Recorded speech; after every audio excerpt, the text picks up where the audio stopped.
भले ही नगर निगम शिमला शहर को स्वच्छ सुंदर बनाए रखने के दावे करती हो, लेकिन धरातल पर हकीकत कुछ और ही बयान करती है।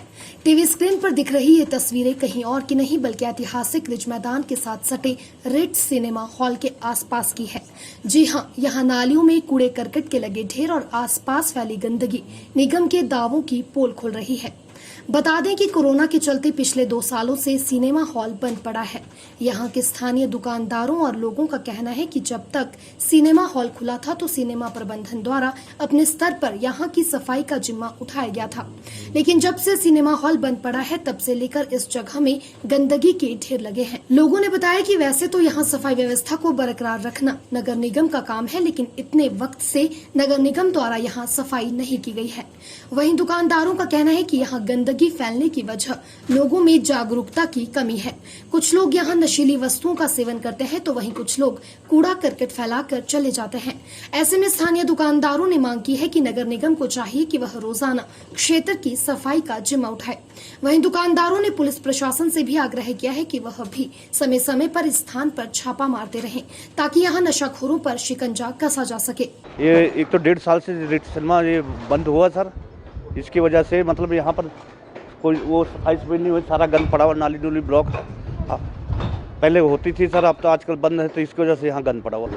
ठीक है जी, सफाई हो गई, अच्छी बात है जी सर। ये सब आते जाते कोई नहीं होता तो कोई पी रहा है कोई खा रहा है, सब फेंक के वहीं फेंक देते। कम से कम डस्टबिन रख के वहाँ डालो, वहाँ डालते हैं नहीं सर। ये सर पहले ये रिट्ज सिनेमा वाले करते थे, जब ये अब 2 साल हो गए बंद पड़ा रिट्ज सिनेमा जी। उसकी वजह से अब जो भी आता है यहाँ पे शराब पीता, बोतलें भी यहीं पे गिरा देता नाली में जी, और यही सब कुछ करते हैं जी। पी के शराब की बोतलें, कचरा वगैरह यहीं पे घेर देते हैं जी। अब सर हम साफ लगे हैं इसको कराने जी। सर वजह तो है कि ये तो एरिया देखो जी एमसी का आता है, एमसी यहाँ करती नहीं थी। पहले जो था रिट्स खुला था तो रिट्स वाले सारा करवाते थे, साफ़ करवाते थे क्योंकि उनका फ्रंट पड़ता था सारा। अब ये है कि रिट्स बंद हो गया, उसके बाद अब कोई सफाई वाली नहीं है, ना एमसी का कोई बंदा ऊपर चक्कर मारता ना कुछ करता है। ऊपर टूरिज्म का ऑफिस है तो उनके भी ज़्यादा लोग इतने इंटरेस्टेड नहीं होते हैं। कई बार कोई बड़ा अफसर आता है तो अपने एम्प्लॉय को बोलते हैं तो वो लोग उस टाइम साफ़ कर लेते हैं, पर रेगुलर सफाई कोई नहीं करता है जी। सर ये तो नॉर्मल लोग, इधर तो खाली पड़ा एरिया है, अंधेरा होता है, ऊपर कोई आने जाने का उतना मूवमेंट नहीं है, तो लोग कहीं से भी घूम के आते हैं। बंद पड़ी चीज़ है, वहाँ पे पीते खाते, बोतलें तोड़ जाते हैं, गंद पाते, बीड़ी सिगरेट। और नॉर्मल भी दिन में भी ना हर दूसरा बंदा ऊपर बीड़ी सिगरेट पीने चला होता है, क्योंकि कुछ है नहीं है, कोई बोलता नहीं, ना पुलिस प्रशासन की तरफ से कोई आता है कि वो चलो चक्कर मार ले, कोई चलान करे या कुछ करे। ऑफिस है, ऑफिस वाले भी इतने पेन नहीं लेते हैं। पास पड़ोस वाले अभी लोग से बोलते तो लड़ने को आते हैं जी। वहीं जब इस बारे में नगर निगम महापौर सत्या कौंडल से पूछा गया तो उन्होंने बताया कि मीडिया के माध्यम से ही यह मामला उनके ध्यान में आया है।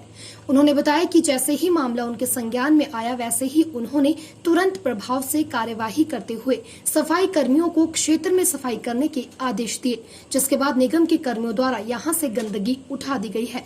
देखिए अभी आपके माध्यम से मुझे पता चला है कि जो रिट्ज के आसपास का जो एरिया है जोधा निवास का, वहाँ पे सफाई के बहुत बुरे हाल हैं। तो अभी मैंने हेल्थ अफसर को भी निर्देश दिए और उनकी टीम को भी कि इमीडिएटली जो है जो कर्मचारी है, सफाई कर्मचारी है, वहाँ रेगुलर भेजा जाए।